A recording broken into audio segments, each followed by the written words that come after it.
5. WEVF, Colebrook, 90.3. WEVQ Littleton, 91.9. And online at NHPR.org.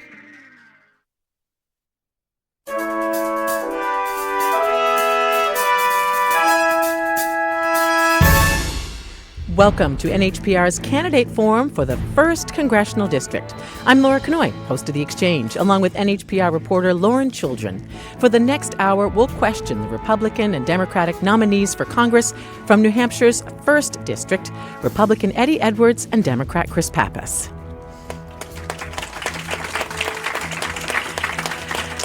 Candidates will have 60 seconds to answer each question. There may be a follow-up question or point of clarification from Lauren or me, which will receive 30 seconds. And in the case of a direct attack on the other person, a 30-second response will be allowed.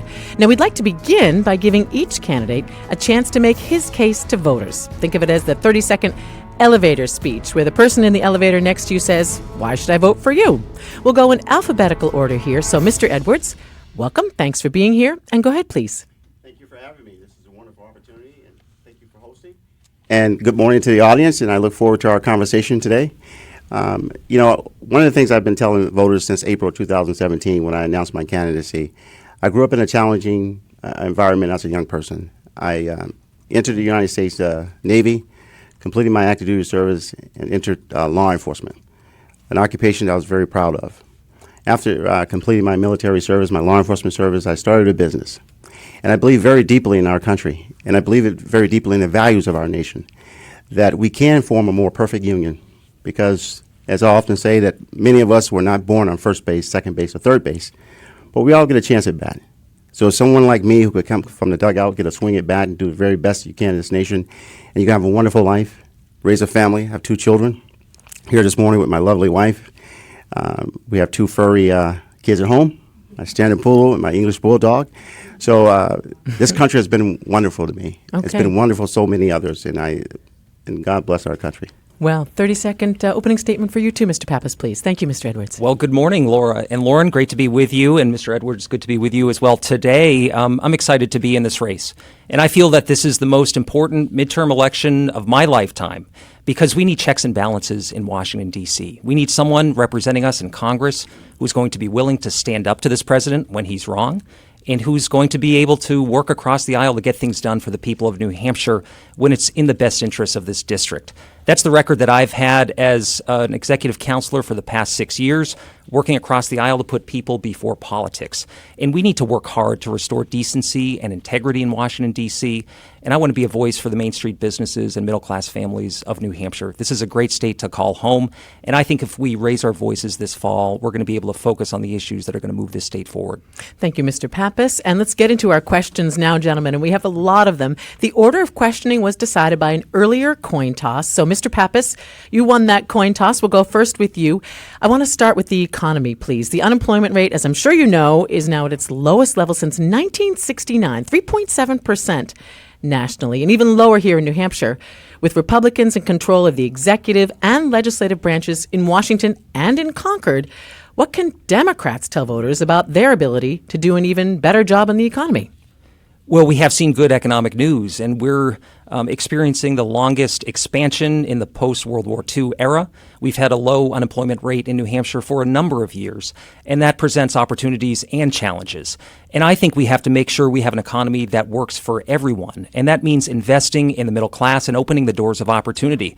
Look, corporate earnings are as high as they've ever been. The stock market is high, but the middle class is shrinking, and there are increasing pressures on working families in New Hampshire. I think we have to invest in job training to make sure that people can reach the middle class and have a good paying job. We need to bring down the cost of college. We need to reward hard work and make sure that people who work hard can get ahead and stay ahead in this economy. As I campaign around the district, I hear a lot of concerns from families in New Hampshire. And one of the concerns is we need more young people to be entering the workforce here. So we've got to work on making sure that college is more affordable. We have the highest student debt load of any state in the country. If we're going to seed economically over the long term, we have to make sure that we have a strong, vibrant workforce, including a lot of younger people who are putting down roots and starting their careers here. Well, Republicans will say in this campaign, hey, things are going pretty well. So what more can you guys offer? Hey, Americans, stick with the plan. We're doing great. Well, New Hampshire has an economy that's driven by its Main Street businesses. Most businesses are small businesses. Some run out of people's homes, and they have very unique challenges. And the top concerns I hear from local businesses aren't necessarily that their taxes are too high or that they're over-regulated. They're worried about where their workers are going to come from, the ones that they need to find today or the ones they're going to need over the next few years to replace people that are of retirement age. Look, within the next 10 years, 25% of our workforce in New Hampshire is going to be of retirement age. So we've got to make sure that we have a well-trained, well-skilled workforce that's ready to take our economy forward. Well, the demographic issue is certainly well known by a lot of people here in New Hampshire. And Mr. Edwards, a different question for you on economic and fiscal issues. Sure. The Congressional Budget Office estimates that the tax cuts championed by the president and passed by Congress last year will increase the national debt to almost $2 trillion over the next decade. The deficit expected to top $1 trillion starting the next year. You're a fiscal conservative. Were the tax cuts, Mr. Edwards, worth it, given these debt and deficit numbers? Well, thank you for the question. I think anytime we're passing on debt to our grandchildren and perhaps our great-grandchildren is irresponsible in that regard. But the tax cuts, were they appropriate? Absolutely, because it's spurred this economy you're seeing. You're seeing people getting back to work. You're seeing record low unemployment across the board. You're seeing businesses expand. You're seeing businesses reconstitute earnings in our state, in our country. And so the economy is strong because the tax cuts, I believe when you have more money in your pocket, you spend that money more appropriately than government. So moms and dads are spending money in their communities. Businesses are now starting to develop. We have over 2 million businesses in our state, in our country, where they're single operators. No employees, just single operators, over 2 million. They earn anywhere from $100,000 to $3 million. So the economy is doing really well. People are really engaging in entrepreneurship.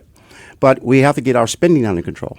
You know, having more money in your pocket and government spends more, I think is inappropriate. So this is more of a spending issue than a revenue issue. Many conservatives were upset with the spending bill that did ultimately pass, saying it was too loose with the public purse.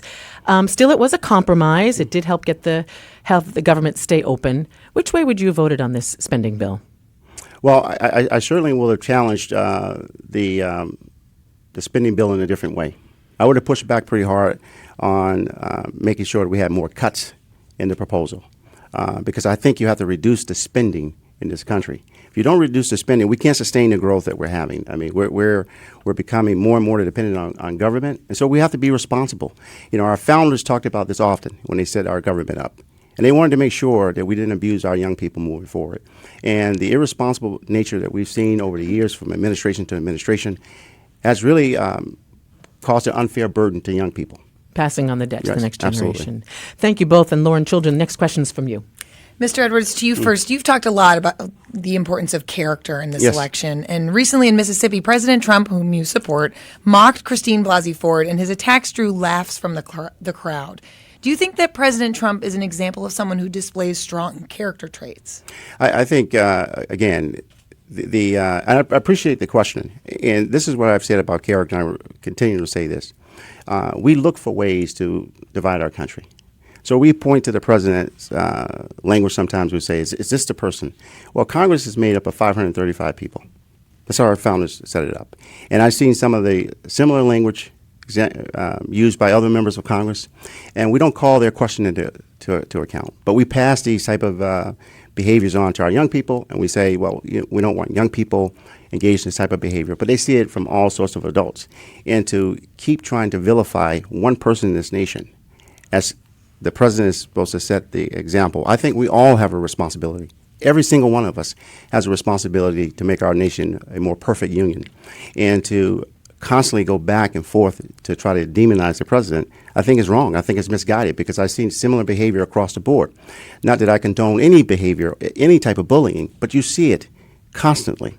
And our country is hurting right now. So it takes folks step forward who are going to be willing to live up to an example that people can be proud of. So just specifically, though, are you saying you don't condone that behavior by the president? I don't condone any type of bullying, whether it's on the right or the left. And I think if you start to use language, but again, the question is designed to draw conflict, right?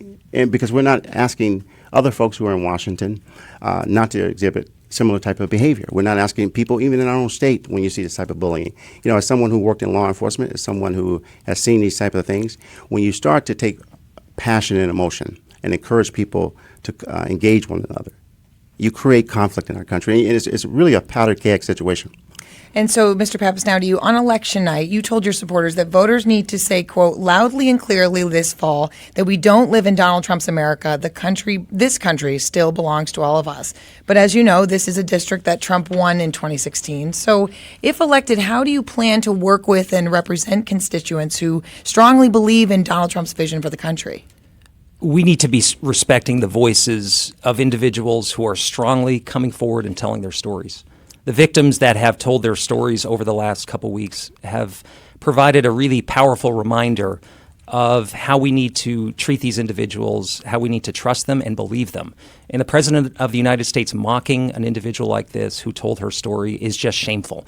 And I think that's another example of why we need checks and balances in Washington, D.C., both to set up boundaries to what's acceptable behavior, but also to provide oversight over an administration that has been pushing some really dangerous and extreme policies. So look, when I'm out there campaigning, I understand that the people of New Hampshire are so much more kind, more decent, more generous than what we see coming out of Washington, D.C. And so I think this campaign has got to be about creating a space where we can have a conversation about issues that are important to people, not about a negative reaction against anything that's necessarily happening, but about bringing people together around solutions. That's how we can get things done right here in New Hampshire.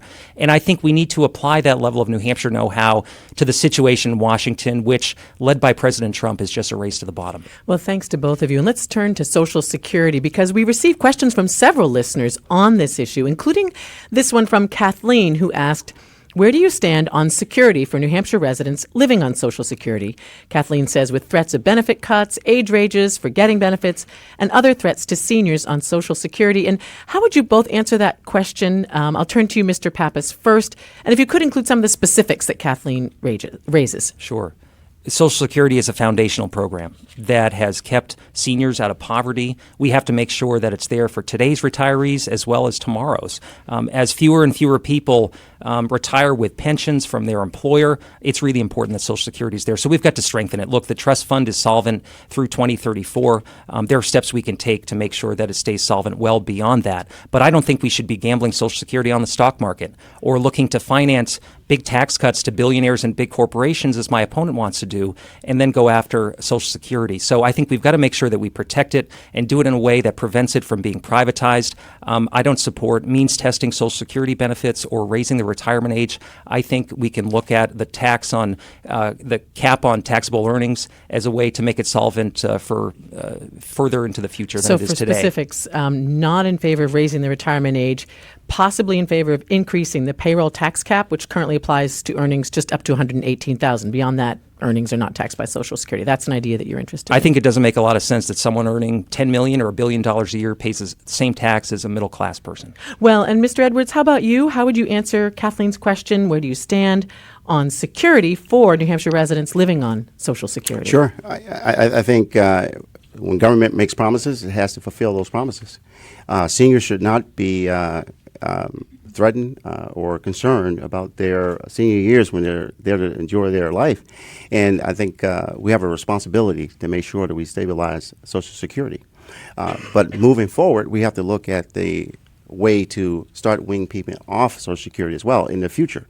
But right now, we have to secure Social Security because we made a promise to our seniors, so we have to stand up and live up to that promise. So you said weaning people off Social Security? Is that what you said? Or? I'm talking about the future generations. I believe that people should have more control over their own lives.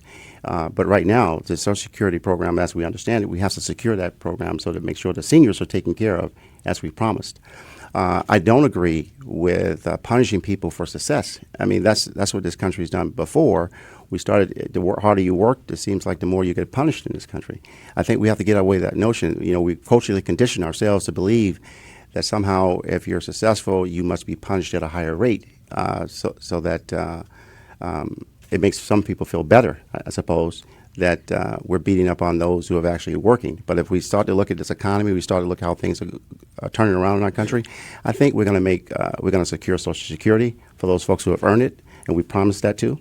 And I think our economy is going to uplift those folks. You know, right now, a healthy 65-year-old couple can expect to pay about $400,000 in health care costs in their retirement age. I think that's inappropriate. And I think we have to get back to a place where we're really breaking down the cost of this and making sure the seniors are secure.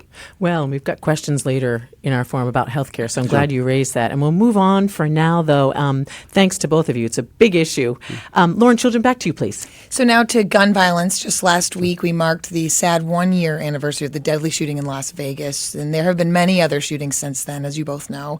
Mr. Edwards, I want to start with you and ask you about so-called red flag laws, which allow law enforcement to take guns away from people who could pose a threat to themselves or to others. You're obviously a former police chief. What's your view of red flag legislation? Let me just state very clearly, in my life, the first time I had a gun pulled on me, I was 16 years old. First time I saw someone lose their life was my friend Carlos Johnson. He was gunned down. So I understand the very real nature of the fears associated with it. As a police officer, I understand that. But I do not support the government, particularly the federal government, stepping into our state and telling the state of New Hampshire how to engage our citizens. The Second Amendment is very important. All of our Bill of Rights are very important. These are birthrights. And I think when you get to a place where the government is not restrained and we don't hold people accountable, we have a problem with violence in our country. Not guns. We have a problem with violence. The vast majority of our young people see 47% of their cartoons, for instance, are violent. Young people in this country before the age of 18 will see over 200,000 images of violence. And we believe our first response is to take things away from law-abiding citizens. No, I don't agree with that at all. We got a listener question from Rick who wanted to know if you believe in any limits on the Second Amendment. Well, I think our founders were very clear. Government should not impede. And I think when we look at the restrictions on the Second Amendment, what would be the gain for the federal government to come into the state of New Hampshire? We have a culture here in the state of New Hampshire that respects and appreciates life and freedom and liberty. We don't have the same problems we're seeing around the nation. And those are horrible situations. I have two daughters. I can't imagine being a parent and your child never coming back home to you in the condition they went to school in. But that doesn't mean that I support somehow restricting law-abiding citizens. Again, we have a problem with violence in our country. That's the question I was actually just about to put to you, Mr. Pappas. You've called for reinstating the ban on so-called assault weapons, but as we just heard, and gun right groups also often argue that it's not the type of gun that it's at fault, it's the person firing the weapon and starting the violent activity. So they worry banning one type of weapon or another could lead to other weapon bans. What's your response to that? We have a uniquely American tragedy of gun violence that is seen in no other country of the world. We lost 32,000 individuals to gun violence last year in this country. I support the responsible culture of gun ownership that exists here in New Hampshire, of people to hunt, to collect, to defend their homes. But I refuse to believe that we can't support that while at the same time taking common sense steps to save lives and keep our communities safe. You know, if my opponent had his way, he would repeal federal background checks outright. I think we need to close the loopholes that exist in the background check system to ensure that dangerous weapons don't fall into the wrong hands. So I think the voices that we've seen of young people who are stepping forward to call our attention to this issue are warranted, and we've got to lift up their voices and make sure that we get more than thoughts and prayers in the future, that we get action that's going to actually do something to save lives. And I think we can do that while protecting the culture we have here in New Hampshire. I apologize for interrupting, and we will give you a little bit more time, as Mr. Edwards Scott, on this issue. We're going to hit a short break. When we come back, a little bit more on guns, and then we'll turn to immigration policy and everyone's favorite, the lightning round. So stay with us. This is The Exchange on NHPR.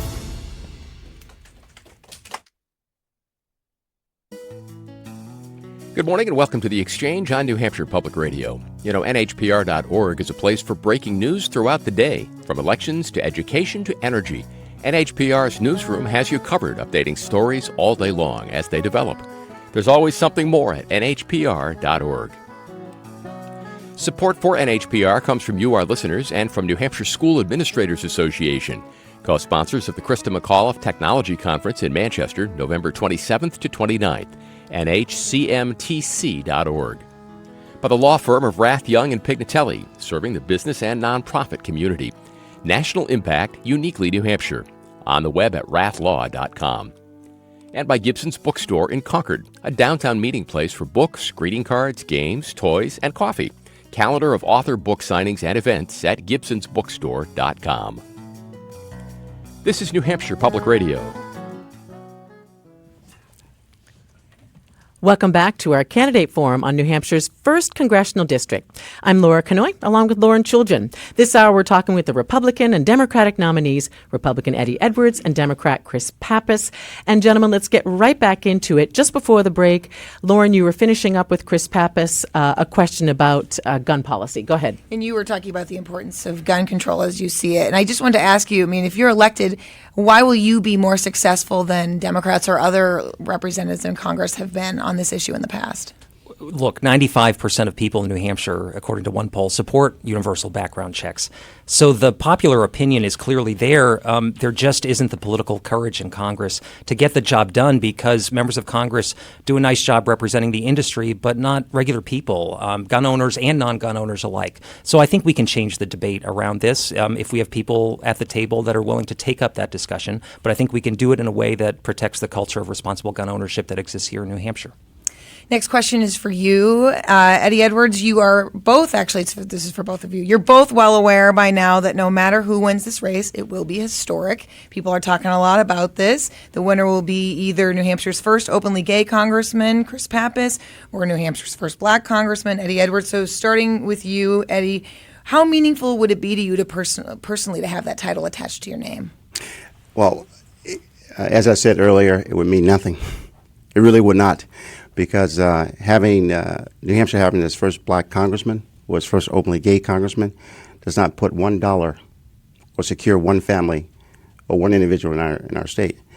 I think the notion that we start to believe that we're special because of our sexual orientation, our race, our gender, we do a disservice to everyone in this country.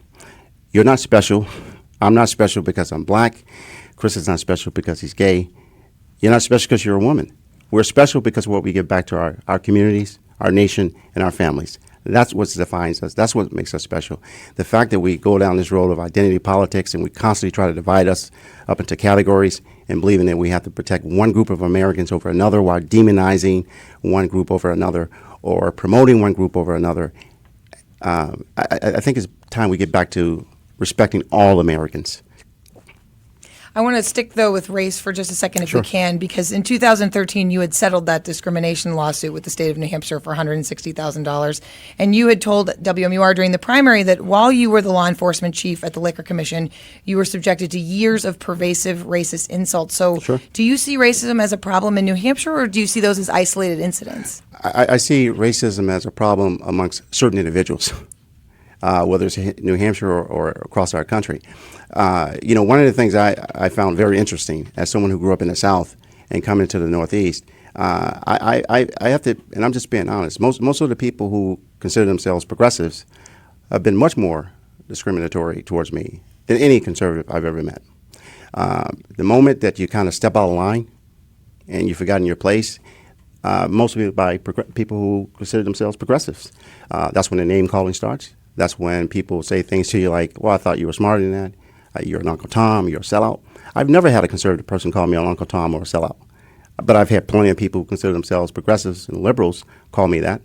And so I think when you start to look at it, and I'm smart enough to know that conservative white men, conservative white women are not my enemy. They're my fellow American citizens.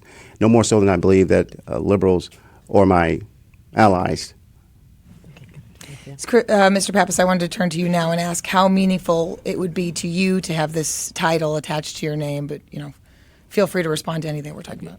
It's not meaningful to me, but I truly believe that we're all in this together, and that by telling your own story, you can ensure that other people are accepted in their communities and can live their truth and pursue a healthy and successful life. And I think that's what it's about at the end of the day, about making sure that communities that feel marginalized are brought into mainstream society and are able to participate in our democracy and are able to succeed in our economy.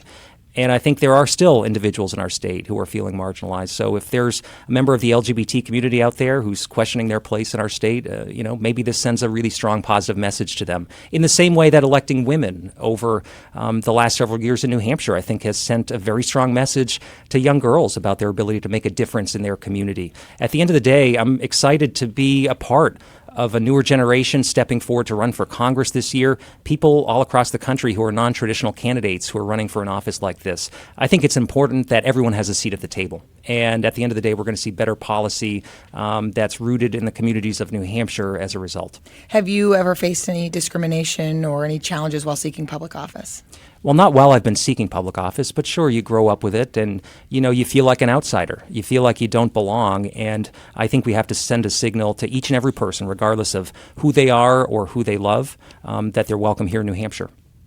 Thank you both. I'd like to ask you about health care. This is a big, big topic this election year, as I'm sure you know. And to Mr. Pappas, you first, a big part of the Affordable Care Act, Mr. Edwards, you first. A big part of the Affordable Care Act was Medicaid expansion, passed with bipartisan support here in New Hampshire. Many Republicans calling it a key tool in expanding substance abuse treatment, helping low-income people stay healthier, stay in the workforce. How do you square that support by fellow Republicans at the State House with your own position to repeal the ACA? Well, here's what I believe when it comes to the Affordable Care Act. It has not worked. It has not worked. Right here in the state of New Hampshire, middle-income families right here in the state of New Hampshire are paying $25,000 to $30,000 a year between their premiums and their deductibles. There's nothing affordable about that. As I've been campaigning around the district, I've met two gentlemen who have cancer, who are suffering from cancer. They're paying $10,000 a month for their treatment. There's nothing affordable about this at all. We're the only developed nation that does not negotiate prescription drugs. Right now, we've taken competition out of the marketplace, where there is a single hospital, costs around from that hospital are 12% higher as opposed to places where there's competition.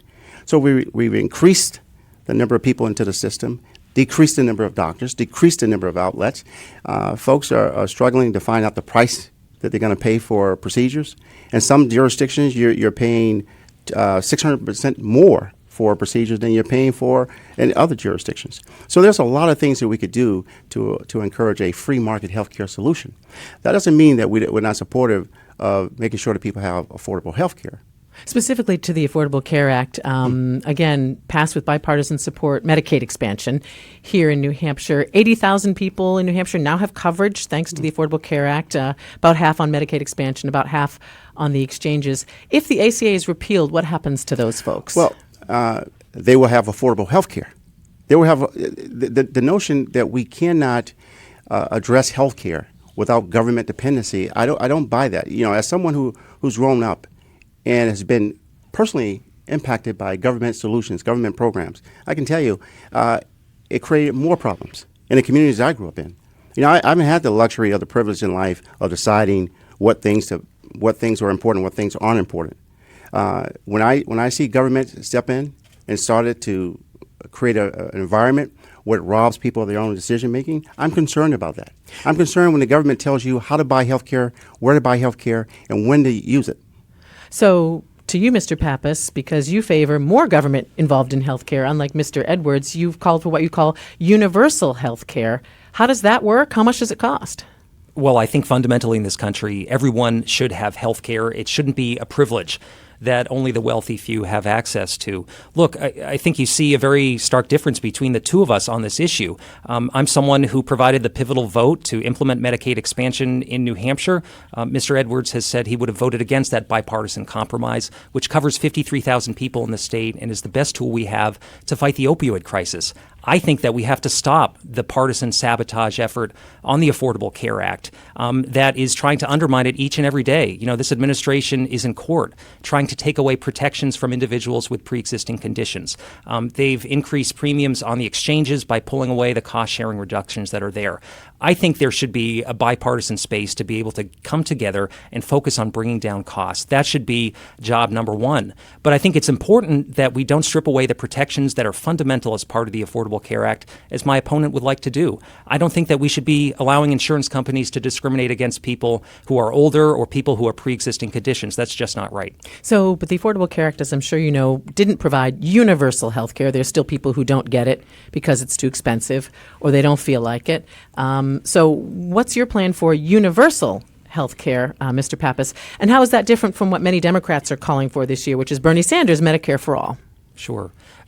Look, I think it's important that we allow everyone to have access to affordable health insurance and health insurance that's going to work for them and their families when they need it. I think this latest move to allow junk plans to be sold that are essentially going to rip off patients and consumers is not right. So we need important protections there. Look, there are some states that did not expand Medicaid in the way that New Hampshire did, and that has created a hole in some parts of the country in terms of health insurance. I think that we've got to work in a bipartisan fashion to address this. I would allow individuals and small businesses to opt in to the Medicare program as a way to provide additional choice and competition. So you don't have to get into Medicare if you don't want to. Medicare for All says everybody's in Medicare.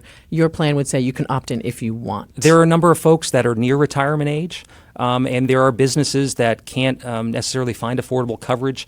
A Medicare option would provide another vehicle for people to get covered in New Hampshire. Any idea how much that would cost? Well, it would cost whatever the going rate was for that business or that individual to sign up. I'm talking about the government cost. Well, there would be no additional cost to the government itself. In fact, there might be increased efficiencies by getting more people into the system. And Mr. Edwards, a specific question, since Mr. Pappas raised it, that your approach would strip away protections for people with pre-existing conditions. Sure, and so forth. and I think Chris is right on this. You do see a stark difference between the two of us.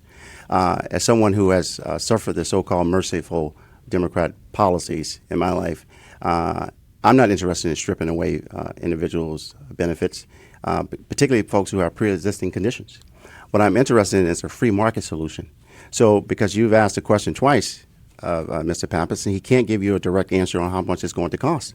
But let's take a look at the VA, for instance, which is the second largest federal agency that takes care of less than 7% of our population. Look how massive and expansive it is, and you talk to veterans about their care. So the fact that Mr. Pappas wants more government in our lives is very concerning to me. And again, you talked earlier about debt. At some point, we won't be able to sustain the growth of government that people are pushing for. The free market works, and we've never had a free market healthcare solution. As I said earlier, we reduced the number of doctors in the marketplace. We restrict competition. All right, I got to jump back in here, but did you want to get a 30-second? Let's respond to that and just say this. The idea that this is going to be really expensive. Look, the it's going to cost the government a lot of money. ACA was an outgrowth of the Heritage Foundation. It was Mitt Romney's proposal that was implemented in Massachusetts. So this is a free market solution to health care. And I think we have to look for ways to work together, to bring in stakeholders, to make sure that we push the political attempts aside just to blow up health care and focus on bringing down costs and what's best for patients. That's how we arrived at the solution in New Hampshire to expand Medicaid. That's how we'll get to a comprehensive solution in Washington. All right, we're hoping to talk about veterans health care a little bit later in the hour, but let's move back to Lauren Choolijian. Go ahead. New topic, climate change. Chris Pappas, let's start with you. This district, of course, covers the seacoast where sea level rise has become a big concern. What do you think Congress's role should be in planning for sea level rise? This is a national security threat that we face, and we're already feeling the impacts here in New Hampshire in terms of sea level rise, in terms of the power of storms that are hitting our state. So look, we've got to be prepared for this. I think that we've got to make sure that we have oversight over the EPA. We've seen some dangerous moves lately, including a move to pollute the air over New Hampshire. You know, there's a coal lobbyist in charge at the EPA. He rewrote the Clean Power Plan to allow for, more emissions coming out of the Midwest coal-burning power plants. That's not right. The people in New Hampshire understand that we need to get to a place where we're supporting the growth of renewable energy. We have 1,400 jobs in solar right now. This administration wants to open up our coastline to offshore drilling. I think we should look at the opportunity that offshore wind holds and do our part to join the global community as part of the Paris Climate Agreement. We've got to make sure that we address this situation head on. By 2040, a recent report showed there are going to be some pretty horrible impacts that continue to show up here unless something is done. I think we've got to strip away the incentives that exist for fossil fuel and dirty technologies and put it into renewables. Mr. Edwards, to you now. Do you believe that human activity is a main driver in climate change?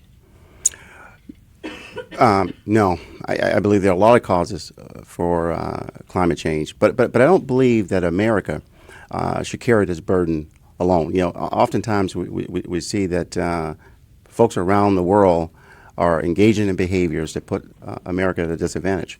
The Republican Party established the EPA, so that we understand that our natural resources are part of our national security.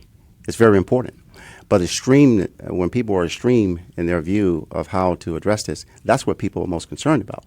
And so I think we all have a responsibility to make sure that our country is secure. I think we're all responsible to make sure that we have a all-above energy solution approach. There's no one way of doing things in this country. But again, if we invite the free market in to help drive these solutions, they will be realized. Government is about managing other people's talents and other people's abilities. And so the best thing that we could do for our energy solutions is to have government take a step back and allow the free market to engage more. Well, thank you, Lauren, and thank you both for that. And we could talk a lot more about that. But buckle up, because we're moving into the lightning round portion of our forum. Here, we're going to ask you guys a series of questions. And as the name lightning implies, we'd like you to answer them quickly in just a few words. Extra points for those of you who say yes or no. So you ready? Yes. All right. You could get the points. Yeah. You can say it. And we'll go back and forth. We'll go back and forth. So, first question. Do you support congressional term limits, yes or no, Mr. Edwards? Yes. Mr. Pappas? Maybe. I'm undecided on it. All right. Yes. So you said yes, Mr. Edwards. How many terms? Well, I believe as our founders originally intended when they debated this in the Constitution. I think 3 2-year terms in Congress is long enough. If you can't be effective in 6 years, you probably shouldn't be there in the first place. There are many people that overstay their welcome. I'll say this, though. This is a competitive district, and I think we're well served by someone who's able to string a few terms together and stay no longer than they're making a difference. Well, it has gone back and forth a number of times, as I'm sure you know. Okay, good job. So, question number 2. If elected to Congress, would you vote to raise the federal minimum wage of $7.25 an hour? Mr. Pappas? Yes. Mr. Edwards? Absolutely not. I think the economy, we see the economy right now working great. We see that businesses are increasing their wages. If you look right now, for the first time, temporary workers are being offered retirement packages for this upcoming holiday season. They're giving incentives and bonuses. The economy is working. Okay, and since you said yes, how much? Well, I think we should raise it to $12, and I think we need to reward hard work in New Hampshire and all across the country. And, the economy is not going to be strong forever. We need to make sure that there is a foundation so that workers are protected. Okay, $12. So if elected to Congress, which committee, please pick one, would you really like to be assigned to? Mr. Edwards, you first. Intel. Okay.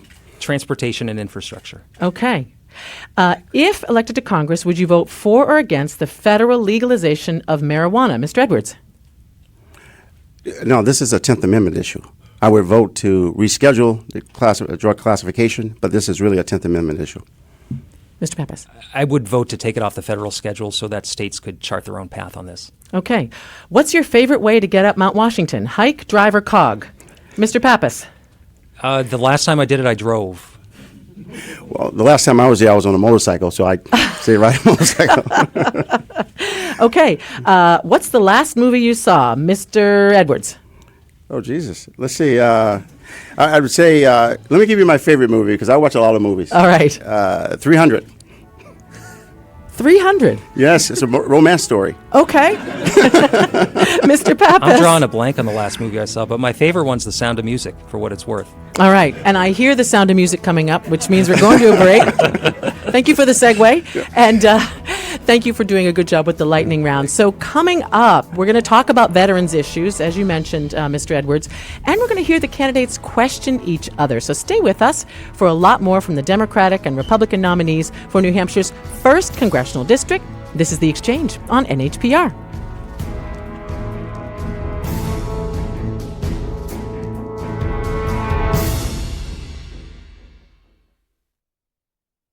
It's 9:39 here at New Hampshire Public Radio. Climate change needs fixing, fast. The world's leading scientists believe we have about a decade to keep global warming under 1.5 degrees.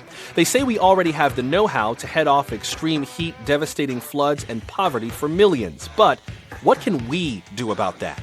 Who's leading by example and who's not? Next time on 1A. Listen to 1A this morning from 10 a.m. till noon right here on New Hampshire Public Radio. Support for NHPR comes from you, our listeners, and from Goff Wilson, an immigration law firm working around the globe and across the aisle, helping businesses succeed in a world economy. Online at goffwilson.com. By Massachusetts General Hospital, using research to develop treatments for complex conditions, all to help their patients get back to their lives. Mass General, revolutionizing care. More of The Exchange here on New Hampshire Public Radio.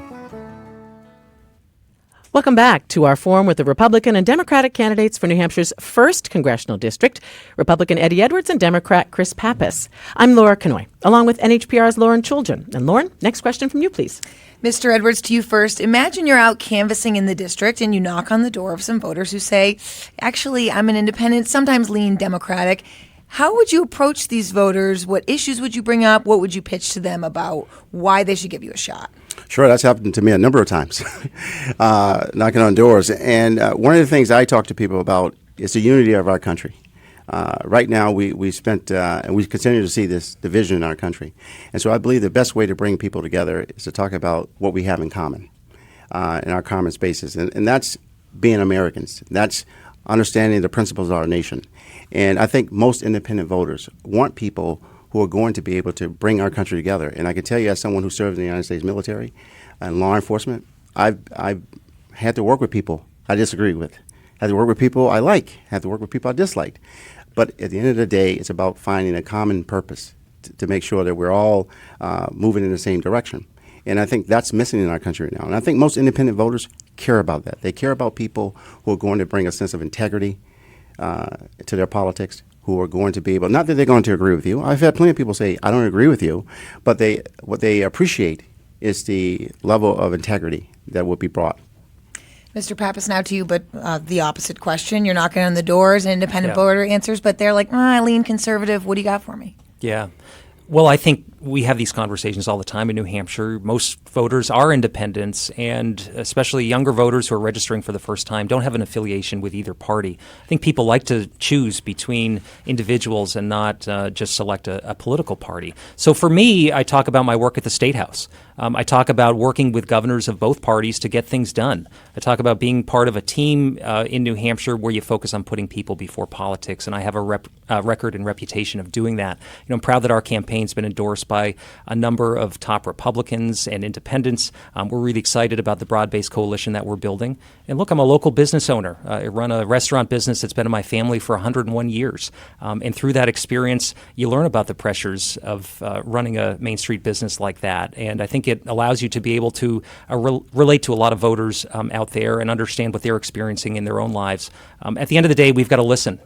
We've got to listen and learn from people and be their voice. I'm not the angriest person in the room, but I'm someone who believes in servant leadership, of listening and leading by example, and that's the type of member of Congress that I'll be.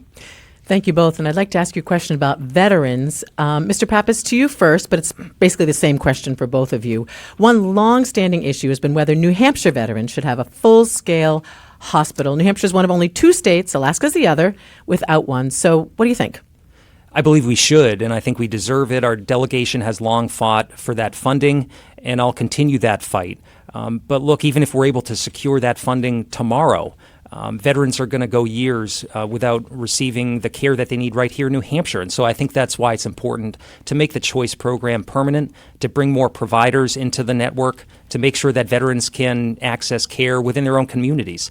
I talk to vets quite a bit who get on a shuttle bus to Jamaica Plain or White River Junction to get something really basic that they should be able to get in their own community. And so for veterans who comprise about 10% of the population in New Hampshire, we need to stand up for them the way that they've stood up for us and protected this country.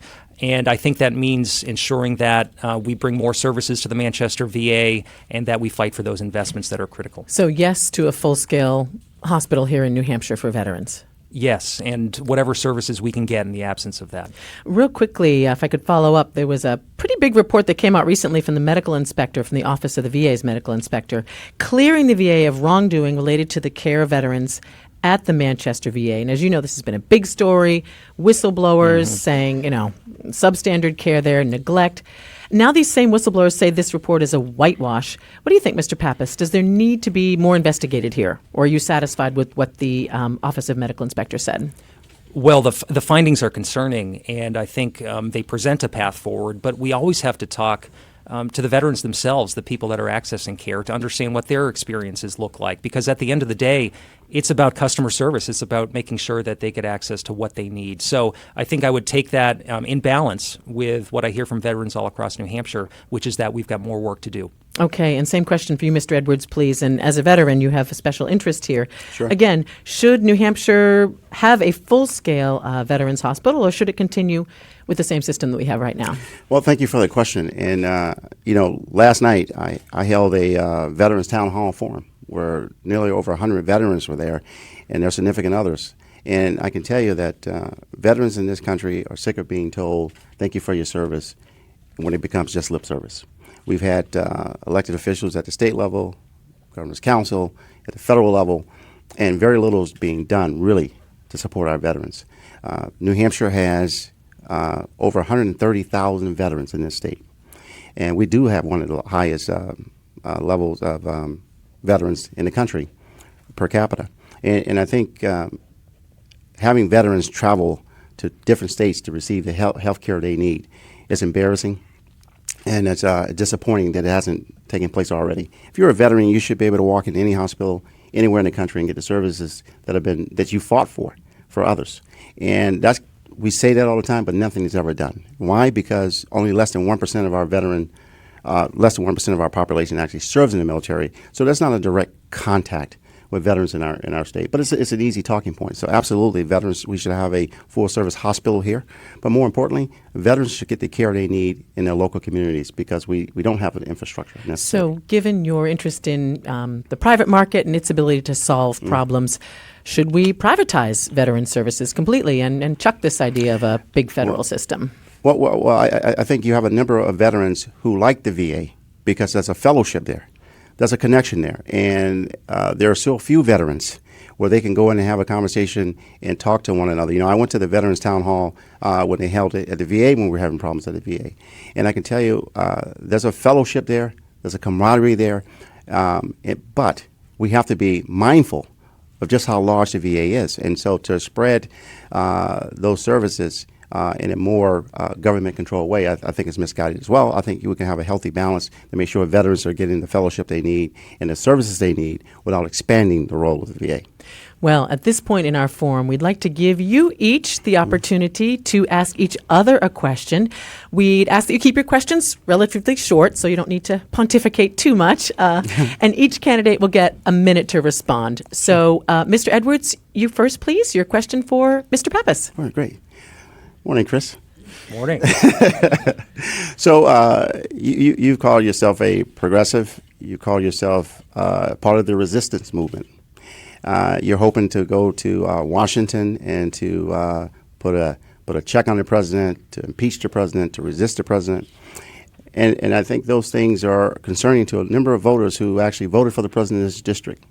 And to ignore what they've asked you to do would be to ignore their vote. What they've asked for is someone who's willing to go to Washington and work with the president when he's right for our district, and stand up with the president when he's right for our district, and stand up when he's wrong for our district. And your approach of being part of the resistance movement, I think it's a little misguided. So if you can explain how you would be a benefit to this district in working with the president. Well, I think I've shown during my time at the State House that I'm the kind of person who can work across the aisle to get things done and put people before politics, and that's exactly what we need in Washington right now. I don't believe we need someone who's unwilling to disagree with this president, as you've said during your primary campaign. I think we need someone who's willing to stand up to him when he's wrong and who's willing to work across the aisle when there are good ideas across the aisle that are going to benefit this district. So that's where my focus will be. Look, this president has talked a big game about infrastructure, and I just said I'd like to get on the Transportation and Infrastructure Committee. That's one area where we can work together on making sure that we create jobs and make investments in the future of New Hampshire and grow our economy here. So I'm interested in having those types of conversations. But when you look at some of the concerning policies that we've seen, like the policy of family separation, where kids have been put in cages along our southern border, that requires people to stand up. And I think it's important at this time in our history that we do have checks and balances, that we restore decency and integrity to Washington, and that we have people who are going to look out for the best interest of their districts and not give the president a blank check. Okay, and Mr. Pappas, your turn to question Mr. Edwards, and you've got about 60 seconds to respond, Mr. Edwards. Go ahead, Mr. Pappas. One critical issue at this point in time in our history is ensuring that we protect the rights of women. And women in this country are facing a lot of pressure from politicians in office who want to put up roadblocks for them to be able to access their constitutional rights. You have said in this campaign that you want to ban abortion, even in the cases of where a woman has been raped or where she's been the victim of incest. I guess the question is, why do you oppose a woman's right to choose, even in those extreme cases? Well, thank you for that question, Chris. I grew up, I was raised by a woman, a very proud, strong woman, my grandmother, who taught me the values of life, who taught me how to respect life, how to appreciate life.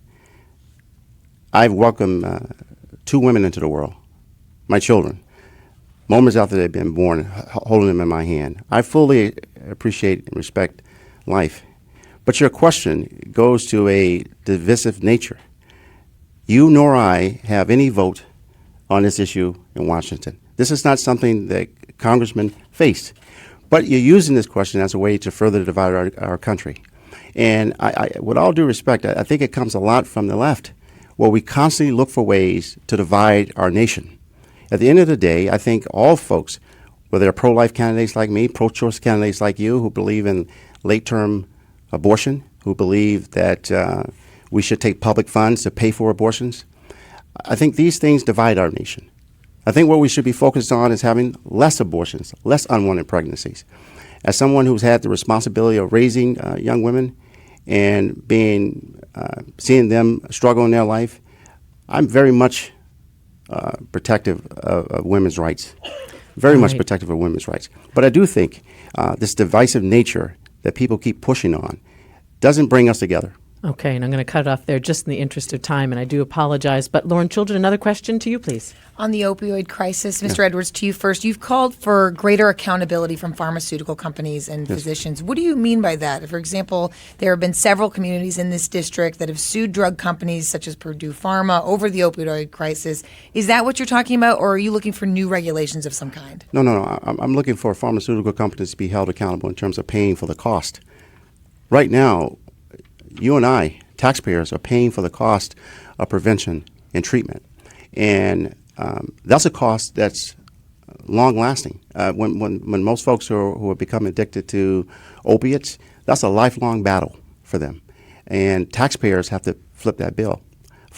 I think we should go back to the pharmaceutical companies and ask them to pay their cost. Right now, in law enforcement, I can tell you this, I saw this in law enforcement as a DRE, which is a drug recognition expert, instructor, training police officers all over the country. And we saw this developing years ago, law enforcement officers, and we were warning people that this was coming. And right now, we see the same thing emerging with our young people. We have over 1 million children under the age of 5 who are on psychiatric medication. 32% of all children, nearly a quarter of all children in this country under 18 are on some type of antidepressant. And parents aren't being told the truth about antidepressants. Most of these things cause further depression and suicidal tendencies. So we have to be very mindful of what the pharmaceutical companies are doing. So very, very quickly, you don't agree with these towns that are suing places like Purdue Pharma? No. If I didn't say that clearly, yes, I agree. I've said that repeatedly. Okay. Yes, I'm talking about more needs to be done. Gotcha. Yeah. Okay, Mr. Pappas, to you now. Last week, U.S. Surgeon General Jerome Adams visited New Hampshire, and in his speech, he called for far more people to carry the overdose-reversing drug Narcan. What role do you think the federal government should play, if any, in promoting that idea? Well, we have increased the availability of Narcan, and I voted to support that as a member of the Executive Council. And that's been an important development in combating the opioid crisis here in New Hampshire. We have an overdose death rate that's third in the nation right now. We have seen the overdose death rate level off, but unfortunately the calls still go up and up. And that's indicative of the fact that Narcan's readily available. We're saving a lot of lives. We have to make sure that there are treatment and recovery opportunities available to people. The recent money that our delegation helped win will help us build out a hub and spoke model here in New Hampshire to make sure that people and communities across the state can access that type of treatment. We've got to do more to support law enforcement and do more with prevention. We need to make sure people have health insurance. Look, if the Medicaid expansion goes away, that's going to dry up the funding that's available for treatment facilities around New Hampshire. That's going to set us backward. One last question for both of you, and I'll give you 60 seconds to play with here. This seat is open, as you both know, because incumbent Democrat Carol Shea Porter is retiring. Mr. Edwards, to you first. Name one or two policies on which you think the Congresswoman did a good job. And again, I'll give you 60. Wow. So that's a great question. One that I was not expecting. I think if I had to really think about what Congresswoman Carol Shea Porter did, I think she did try to work with our veterans community. I think her husband is a military member, a former military member, and God bless him and thank him for his service. So I think she tried to work with our veterans population. I think but one of the things I was very disappointed by, again, going back to the divisive nature of what I see sometimes on the left, when the president was voted for in this district, Carol Shea Porter was elected in this district. She refused to go to the inauguration. And that's the type of thing I'm talking about, when people refuse to honor their commitment to represent folks who disagree with them. Again, being in the military, you're trained to work with everyone. So okay, and I'll jump in just so Mr. Pappas has 60 seconds for the opposite question. I'm not going to ask you what you like about Carol Shea Porter. I'm going to ask you, when did you find yourself over the past decade or so, when Ms. Shea Porter's been in and out of this seat, when did you find yourself disagreeing with her and saying, I wish she didn't do that on policy issues?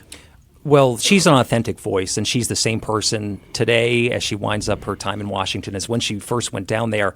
And that's not something you can say about every member of Congress. So I think we need that level of authenticity in our politics. I did disagree with her in her position around the impeachment of the president. I think we have to make sure that the investigation finishes, that we get all the facts out on the table, and that we make any kind of decision about that, not in a political context, but in a very sober way with the Constitution in mind. So I think that's a decision I would put off over the horizon once Mueller has finished his work. But look, I think highly of Congresswoman Shea Porter.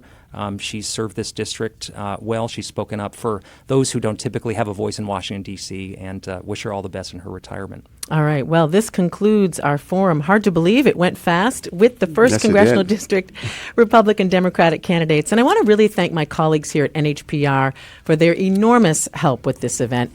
And especially for this forum, my colleague Lauren Choolijian. And a big thanks also to our candidates, Republican Eddie Edwards and Democrat Chris Pappas. Thank you, gentlemen, both very much.